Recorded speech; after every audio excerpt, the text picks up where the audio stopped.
tachado, le pedí a Dios, tachado, con como el canecalén, que estén todo bien. Y los trajeron para acá, le dieron esta tierra, porque esta tierra no servía para sembrar.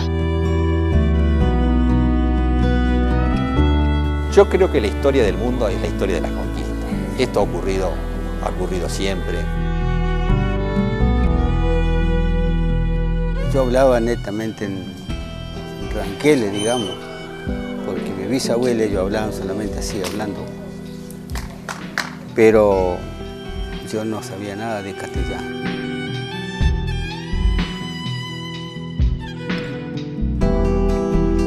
Sí, fue un genocidio, es evidente.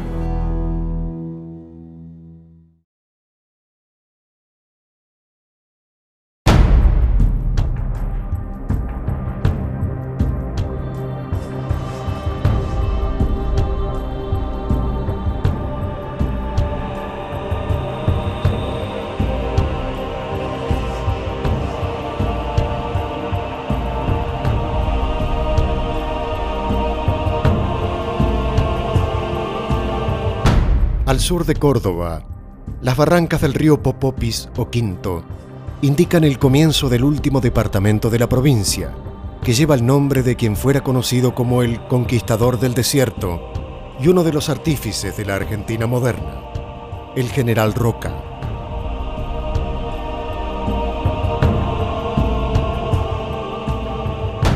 Naturalmente, el sur de Córdoba en nada se asemeja al paisaje serrano, aunque sea su prolongación.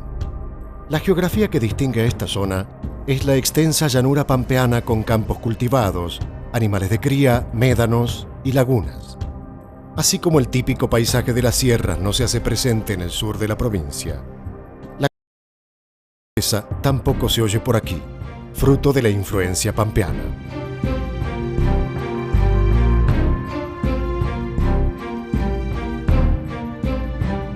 A fines del siglo XIX, los bosques de Caldén se extendían por esta parte del territorio.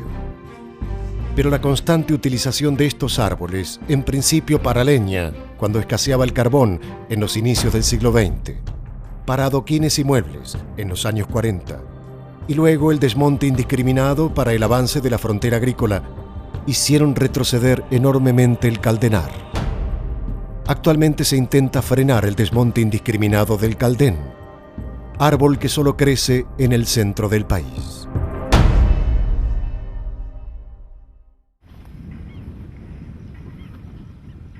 Villa Sarmiento es un pequeño pueblo del sur cordobés que todavía conserva sus caseríos de ladrillo asentado en barro y las calles sin cemento, tapizadas de guadal. Sarmiento es también el lugar histórico que vio partir a Lucio B. Mansilla hacia su famosa excursión a los indios ranqueles en 1870. Llegar a Sarmiento puede convertirse en una tarea difícil, ya que solo se accede por caminos de tierra. Como un pueblo olvidado, sin el ferrocarril que lo hiciera próspero y lejos de las rutas de asfalto, su existencia ha sido casi fantasmal. Es una rareza realmente Sarmiento, que haya perdurado porque quedó realmente en un lugar aislado. El ferrocarril pasa 20 kilómetros al sur, ¿no es cierto?, por De la Serna, Villa Valeria, etc. O la Ruta 7, tan importante, está a 22 kilómetros al norte, 23 kilómetros al norte. Está aquí a la orilla del río. Pero lógicamente, aquí existieron dos fenómenos. Uno, la riqueza de sus tierras. La riqueza de sus tierras, que es ideal para la agricultura y para la ganadería. Y segundo, el tipo de habitante que valga la redundancia, que ha habitado esta población, que se, como se decía folclóricamente, se aquerenció del lugar y la ha peleado a capa y espada durante mucho tiempo, porque no solamente quedó aislado de las vías de comunicación, sino que hubo épocas como alrededor del año 50, que hubo unos tiempos de sequías terribles. Sin embargo, perduró en el tiempo. Hacia el 1800, el Estado argentino no ejercía soberanía alguna sobre las tierras ubicadas al sur de lo que hoy es la provincia de Córdoba, parte de San Luis y La Pampa. sino que eran habitadas por el pueblo ranculche o ranquel. En realidad hay un sustrato de pueblos nómades que circulaban en la zona desde siempre, ¿no? Un sustrato pámpido. Y con el aporte de otros grupos venidos de la cordillera, pehuenches. La frontera natural entre los ranqueles y los pehuenches es el río Chadeleú, el río Salado. Con estos aportes se va conformando un nuevo pueblo que con el tiempo y ya para el 1760 es denominado Ranquel, ya se lo conoce con esa denominación. Allí podemos rastrear el principio de la etnia ya perfectamente individualizada. Sabemos bien que el Ranquel ha ocupado el ranculche, la gente del Carrizal, y de los montes ha ocupado todo lo que es el Caldenar. Más o menos para el 1780 ya hay las primeras menciones a los primeros jefes, caciques, los primeros grupos, parcialidades. Hay un censo que levantan unos españoles de la Carlota, unos maestros de campo que se internan y van describiendo el camino y nombrando y levantando un verdadero censo, esto es allá por 1790, donde constan ya los primeros antepasados de lo que después es el pueblo ranquelino. El ranculche, o el españolizado ranquel, hace referencia a la gente del Carrizal, aunque también tiene otras traducciones, como gente del Cañaveral o de las Totoras. La mayor característica, porque digamos el tipo humano, con todos estos aportes que en principio fueron aportes de los pehuenches, pero con un sustrato pámpido, pero además siempre y muy rápidamente y desde el principio estuvieron sujetos a la mestización con el criollo, porque eran los que más próximos estaban a las fronteras puntanas o cordobesas. Por lo tanto, esa frontera que en vez de dividir unía, generaba un tipo de vida, pero también un tipo humano. La evidencia del mestizaje con el criollo se percibe también en la rápida adopción de apellidos hispano-criollos como Blanco, Baigorria o el mismo Rosas. Eran comunes los lazos de compadrazgo con personajes de la frontera como militares, receros o gauchos prófugos.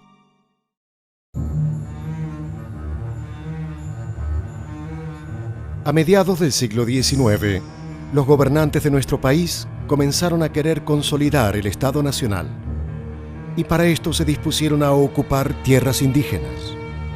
Para concretar el objetivo, construyeron sobre lo que era entonces el límite sur del país una línea de fuertes y fortines, una suerte de destacamentos militares para custodiar la frontera. Hay un elemento que es clave.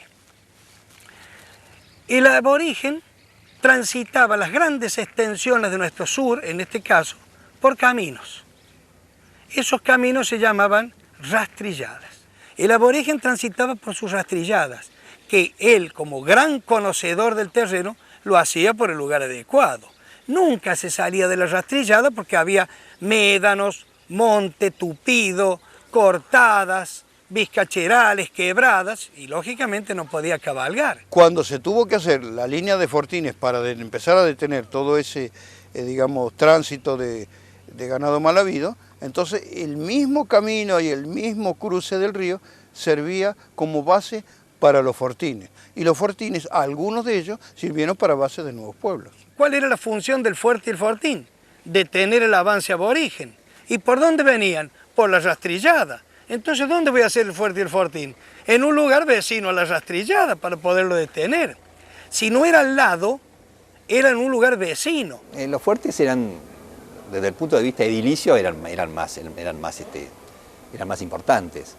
En los fuertes era el asiento de los regimientos y de los batallones. Los fuertes eran, por supuesto que eran más grandes. Cada fuerte abastecía, digamos, de soldados y de ganado a los fortines. Los fortines no, eran pequeños puestos, a veces rancho nomás, con un foso que los rodeaba y que estaban custodiados por 5 o 6 hombres. Esta gente, estos fortines, bueno, ¿cuál era la misión de estos fortines? Y era recorrer la línea todos los días y bueno, y como eran paisanos, eran gauchos los soldados, ver por el rastro, a ver si habían pasado gente de un lado para el otro, ¿no es cierto? La primera frontera del sur de Córdoba estuvo en la línea, era la frontera del río Cuarto. La comandancia principal estaba al principio, además fue el primer fuerte, el fuerte de la Carlota, el fuerte de la Punta del Sauce. Y bueno, allí permaneció la línea, durante casi 100 años. Pero ya en el gobierno de Sarmiento se pensó en adelantar la frontera. Como había finalizado la guerra con el Paraguay, ese terrible encuentro entre países hermanos, que donde hubo hemos perdido tanta gente, los 4 países. Bueno, en fin, al finalizar la guerra, ya el gobierno se encontró con mayor número de armas y de soldados con gran experiencias. Entonces, el gobierno tenía en sus tácticas terminar con el problema aborigen. Para él era un problema. También, a la inversa, para el aborigen era un problema el gobierno nacional. Y en el año 1869, siendo presidente Sarmiento, le encomienda a Lucio Victorio Mansilla, era un militar, venía de la guerra del Paraguay, le encomienda 2 misiones. Una es adelantar la frontera y otra es un tratado de paz con los indios ranqueles. Porque al ir avanzando las fronteras con sus ideas de hacer una nueva nación, le iba quitando todos aquellos territorios que consideraba auténticamente suyos y de cual vivían desde hacía mucho tiempo. Entonces algunos se sometieron y otros fueron indómitos. Entre ellos tenemos al Ranquel, que fue una de las últimas parcialidades que apareció en esta zona, pero que tiene relación directa con lo que es la lucha de Fuertes y Fortines. En mayo de 1869, 3 expediciones partieron de la comandancia de Río Cuarto, con la orden de avanzar hacia el sur. Las columnas estaban al mando del coronel Antonio Baigorria, ya que Mansilla, el comandante de la frontera sur, se encontraba enfermo. Una de esas caballerías avanzó por el paso de las Arganas, cruzando el río Quinto, para establecer el lugar del nuevo fuerte al que llamaron Sarmiento. El fuerte principal era el fuerte de Sarmiento, y los otros importantes eran el 3 de febrero y el Arredondo, que estaban a una distancia de unos 50 kilómetros uno de otro. Villa Sarmiento nace como fuerte sobre el río Quinto al decidir el presidente de la República, Domingo Faustino Sarmiento, que la frontera contra el indio avance 20 leguas del río Cuarto al río Quinto. Entonces, el encargado en ese momento, el comandante general de la frontera sur de Córdoba, era el coronel Mansilla. Pero Fuerte Sarmiento tiene una característica única, que el fuerte no se construyó ni al lado ni en un lugar vecino, se construyó sobre la rastrillada. El fuerte Sarmiento tenía aproximadamente 6 manzanas rodeadas por un foso donde estaban la plaza, el casino, las casas, los ranchos y el mangrullo. El Eco de Córdoba, un diario de la época, describió el lugar diciendo: Sarmiento será dentro de pocos años un gran pueblo. Causa admiración el movimiento y el bullicio del lugar. Sarmiento tenía su cementerio, Sarmiento tuvo su capilla también. Eran pequeños poblados. Bueno, y los soldados en esa época, iban con su familia. La familia generalmente vivía fuera del fuerte.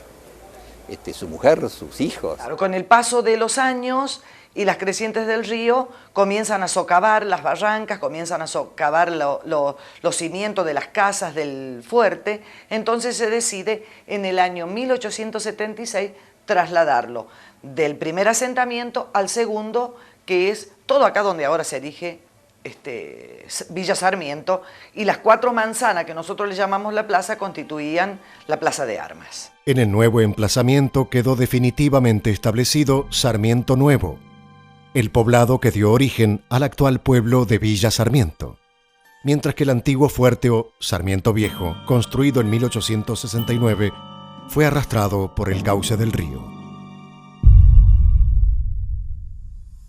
En el año 2006, un grupo de gente de la zona realizó en Sarmiento un trabajo sobre el terreno que permitió establecer el lugar exacto donde se levantó el viejo fuerte. Este relevamiento histórico que han hecho esta gente de San Luis, estos amigos de San Luis, es tremendamente importante porque nosotros teníamos situado a Sarmiento Viejo en otro lugar, media legua río arriba. La bibliografía que tenemos como consulta decía que estaba, el primer Sarmiento se fundó media legua río arriba y después se trasladó aquí, al lugar que ocupa actualmente Villa Sarmiento. Como en tantos otros lugares que marcaron la historia de nuestro país, Sarmiento casi no conserva las huellas de su pasado. No es fácil formar conciencia histórica, al contrario, es muy difícil en un país donde justamente la conciencia histórica brilla por su ausencia.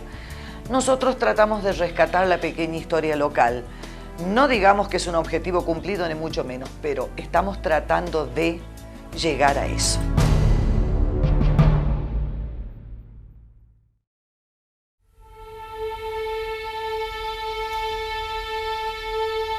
El coronel Lucio Victorio Mansilla era el comandante general de la frontera sur de Córdoba con asiento en Río Cuarto.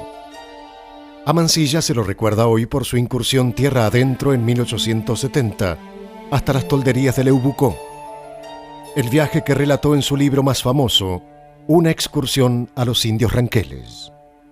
Aún con los inevitables prejuicios de la época y en un marco cultural propio del blanco, el coronel describió a los ranqueles como pocos lo hicieron en ese momento. Mansilla sale en el año 1871, sale de Sarmiento Viejo todavía, y realiza su famosa excursión a los indios ranqueles, ¿no es cierto?, para reafirmar el tratado de paz con Mariano Rosas, el cacique general de las tribus ranquelinas. Si bien este fue el motivo oficial de su visita hasta Leubucó, el centro político y sede del gobierno del cacique Mariano Rosas, Mansilla emprendió el viaje movilizado por una cuestión meramente personal, su afán de conocimiento del otro.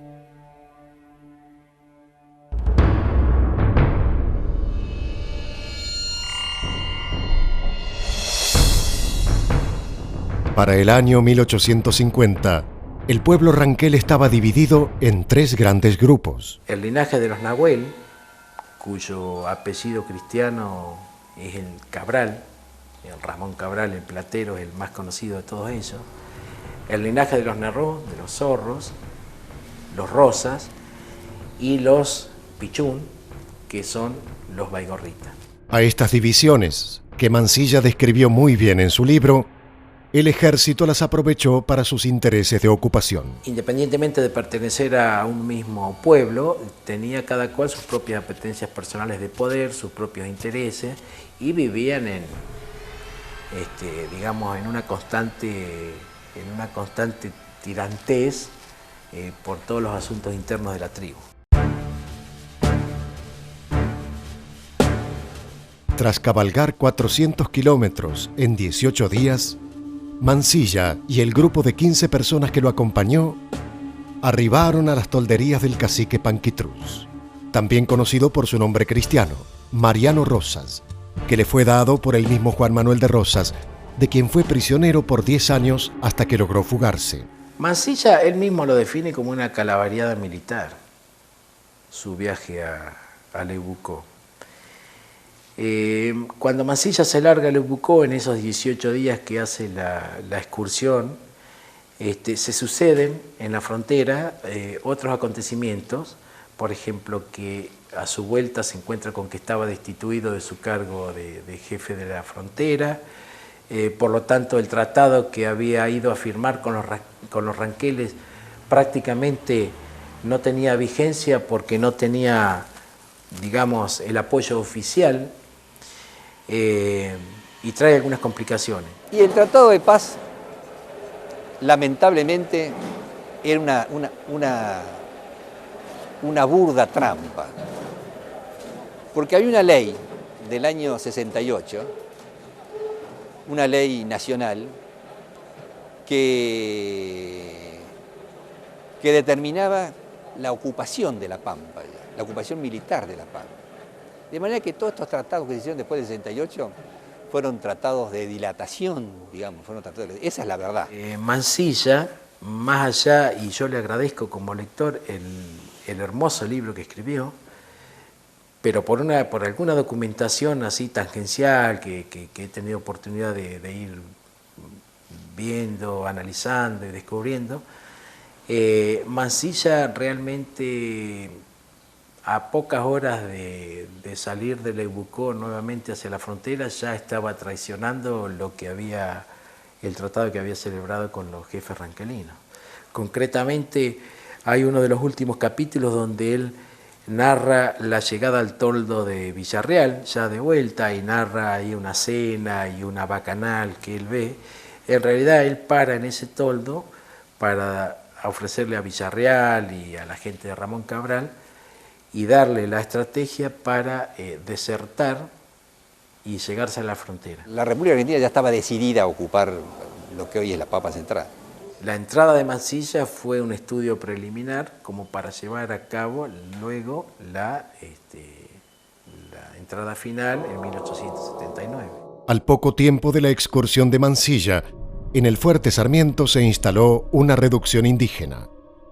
El trato que se le dio en el lugar a los soldados y a los ranqueles fue vergonzante. Por ejemplo, una de las grandes quejas era que no recibían el sueldo regularmente. La desidia de las autoridades, la falta de recursos y el autoritarismo para con los aborígenes hicieron desertar a las familias indígenas del lugar. En 1878, el Fuerte Sarmiento fue escenario de una de las matanzas más crueles de la historia de la frontera, cuando una delegación del cacique Epumer llegó sin armas a reclamar la paga que les correspondía, según el tratado de paz vigente.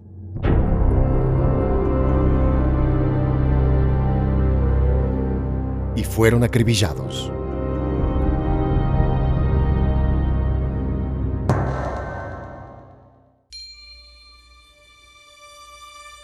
El 18 de agosto de 1877, 6 meses antes de la embestida final contra el pueblo ranquel, muere Mariano Rosas, quien fuera considerado el último gran cacique ranquel.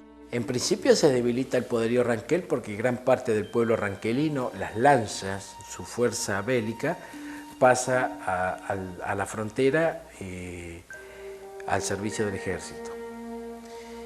Mientras tanto, comienza ya la última década donde la economía ranquelina comienza a decaer, donde sus campos, sus rastrilladas, sus aguadas de alguna manera ya habían sido conocidas y descubiertas, ya había planos, entonces las partidas militares ligeras que se armaban y penetraban el territorio, daban un golpe y volvían, ya les resultaba más fácil.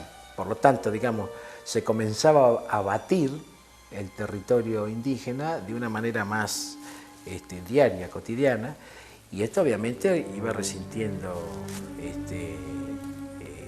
a todo el grupo.